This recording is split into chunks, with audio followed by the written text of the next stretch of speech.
Salut les amis, bienvenue sur Trader Stream. Bon, aujourd'hui on va laisser la dimension mystique de la dernière vidéo pour repartir sur des choses un peu plus terre à terre et trading oriented, comme on dit. Alors, un petit débrief de la semaine de la stratégie automatique sur l'Eurosol qui est bien proposée par Atas. Enfin, que vous pouvez trouver sur le site d'Atas, donc vous avez le lien dans la description si vous le souhaitez.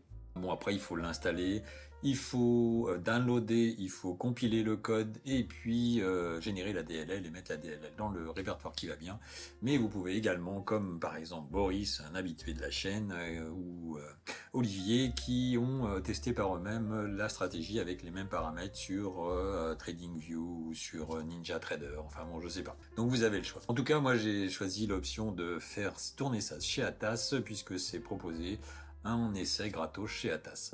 D'ailleurs, chez Atas, vous pouvez également avoir un compte avec Fidias. Fidias vous propose un partenariat avec Atas et d'installer la station Atas avec un compte Fidias. Donc vous avez également le lien dans la description si vous le souhaitez. Alors, voilà le résultat de la semaine.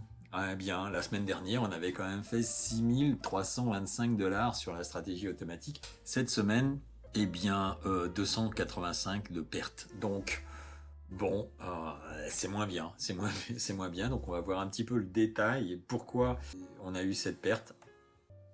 Alors, si on regarde le détail journée par journée, eh bien, le lundi, ça a bien commencé. On a fait 1165. Le mardi, une perte de 105, donc plutôt BE. Le mercredi, par contre, 1000 $ de perte. 250 $ de perte le jeudi et puis 10 $ de perte le vendredi. On va voir le vendredi, c'était un petit peu 100% à la baisse, 100% à la hausse. Enfin, plutôt le contraire. Allez, le lundi plutôt pas mal, 90% de gains par rapport aux pertes. Donc c'est quasiment 45-50 le mardi en perte. Grosse perte, donc mercredi 70% de perte le mercredi. Et puis, alors j'ai pas regardé au niveau de la semaine, ça nous donne quoi? Ça nous donne, ça nous donne 50-50, puisqu'on est, oui, c'est logique. Maintenant, on va regarder un petit peu les différentes journées. Donc le 26, alors je vous rappelle évidemment, pour chacune de vidéos, vous pouvez retrouver ici les temps forts de la vidéo et avoir accès directement aux choses qui peuvent vous intéresser. Et donc là, on était sur un trade gagnant avant l'ouverture, puisqu'on on était dedans avant l'ouverture à 15h30, ça a pumpé.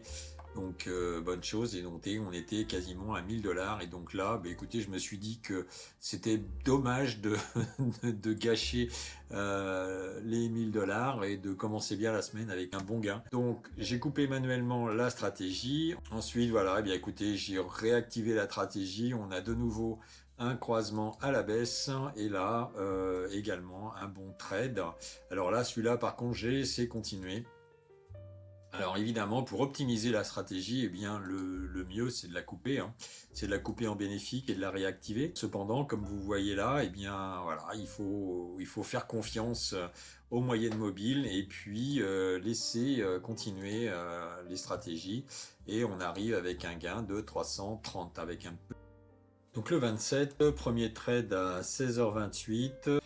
Et voilà, comme on a pas mal rangé, on est à l'inverse du marché principalement toute la journée, sauf sur le dernier trade où on fait un 485. Donc ça, c'était pour le 27. Le 28, pas mal de trades le 28, on fait quand même 11 trades. 11 trades avec une perte de 1085. Donc on enchaîne les pertes, on a un seul gain à 15h54. En fin de compte, il y a eu deux vidéos le 28, une le matin, une l'après-midi. Sur la partie du matin, eh bien, on a quand même on gagne ici 10 $. Pourquoi? Parce que il y avait un croisement, mais avec la volatilité, donc on est venu chercher le bas et les moyennes mobiles se sont de nouveau croisées et on n'a quasiment pas de gain.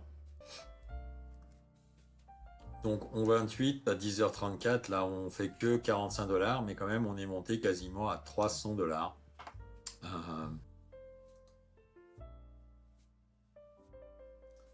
Donc là, évidemment, j'arrête la stratégie manuellement pour éviter de perdre plus, mais j'ai coupé au plus bas.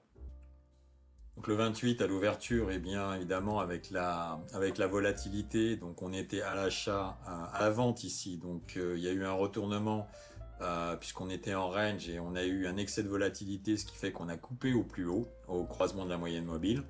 Donc le deuxième trade, lui, eh bien, il est gagnant, puisque ici on avait notre premier trade perdant de 800 et quelques dollars de perte, et le croisement de la moyenne mobile ici, avec le déclenchement à la vente et après la continuité.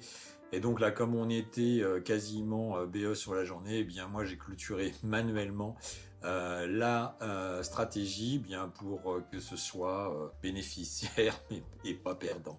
Voilà, donc là c'est cette semaine, j'ai quand même je suis beaucoup plus intervenu sur la stratégie pour valider les gains et puis peut-être récupérer certains gains qu'on avait et que nous n'aurions pas eu si on avait laissé évidemment la stratégie continuer par elle-même. Comme on le voit ici, on aurait eu quasiment pas de gain par rapport à la coupure qu'on a fait manuellement. Donc on va enchaîner les petits gains, les petites pertes, mais bon, sans grandes conséquences, hein. Donc, ce qu'il est bon de retenir par rapport à cette journée du 28, là, c'est que quand on est dans une zone de range, attention à l'ouverture, il vaut mieux désactiver la stratégie. Enfin, ça dépend comment elle est partie, mais globalement, en période de range, on est souvent à l'inverse du marché. Et donc là, on achète presque au plus haut et on revend presque au plus bas. Donc certes, les gains enfin, les pertes et les gains sont minimes, hein, donc on perd 180, 175, 245, 95, 35, mais ça reste de la perte, hein. Donc et attention sur les journées de range comme ça, lorsque on a l'ouverture avec la forte volatilité, eh bien on risque d'avoir des pertes assez importantes, quoi. Et là, heureusement que j'avais quand même coupé manuellement le gain de 745, puisque sinon on allait encore peut-être gagner que 125 ou 250. Le 29, le 29, eh bien, on est à peu près dans la même configuration, hein, donc là, c'est la strat automatique. Donc on a ici, on était à l'inverse du marché. Donc on part à la vente ici et on coupe ici. Là, on fait un petit gain le matin de 175. Ici, on se retrouve malheureusement à contre à cause de ce petit croisement ici, là. Et donc, on se retrouve à l'achat, évidemment, au plus haut. Et donc, on revend un petit peu après, quoi. Et de nouveau, dans cette période de range, là, on clôture, on achète ici sur un petit croisement. Et on rachète ensuite au plus bas. Pour ici clôturer eh bien, en perte à nouveau avec quasiment 395, 390 dollars de perte. L'après-midi, avec l'ouverture, on était dans la même configuration que le 28, avec ici une période de range avant Alors attention sur les périodes de range avant les ouvertures. Voilà, on se retrouve encore dans la même situation où on était ici à la vente. Et avec l'ouverture, on a un excès de volatilité qui nous amène à clôturer la position ici. Alors après, on est lucky quelque part, puisqu'on a un croisement automatique derrière, et on part à la baisse, et là, on encaisse. Donc là, du coup, pour même scénario que sur le 28, afin de récupérer en fin de compte toutes les pertes que l'on avait, puisqu'on avait cumulé pratiquement 800 dollars. Donc là, je me suis dit que voilà, on allait couper manuellement la stratégie et on encaisse 810 dollars. Et donc après, malheureusement, on s'aperçoit que j'aurais pas dû, puisque là on a quand même un gros manque à gagner à ce niveau-là. Là, c'est le contre-coup d'avoir coupé manuellement, de pas avoir fait confiance et laisser le Russell continuer. Comme dit Boris, le Russell, quand il est parti, on l'arrête plus. Et donc ensuite, je réactive la stratégie ici et on finit par avoir un petit trade de 205 et 25. Et pour finir, la journée du 30, bien la journée du 30, on perd 10 dollars. Alors quand on regarde un peu le détail, On a fait 2 trades. Je viens de m'apercevoir que la statistique que je vous ai montrée précédemment n'était pas totalement à jour, puisque on a fait 2 trades. Même si au final le résultat est exactement le même, il y avait 2 trades supplémentaires. Donc le vendredi 1 à l'ouverture où on a fait une grosse perte quasiment de 1000 $, et ensuite eh bien le marché s'est renversé et on a fait également une bonne un beau gain de quasiment 1000 $ également. Et donc quand on regarde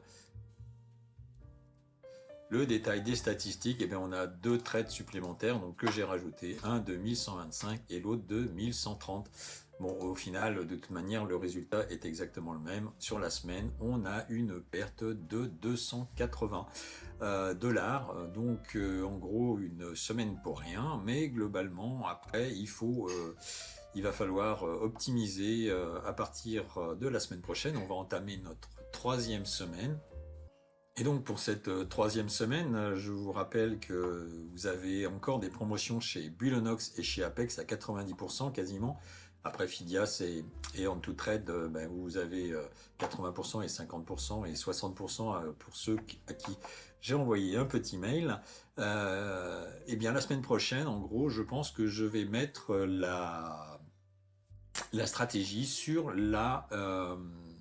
sur une évaluation Bullonox, puisque chez Bullonox, vous avez le droit d'utiliser du trading automatique sur les évaluations.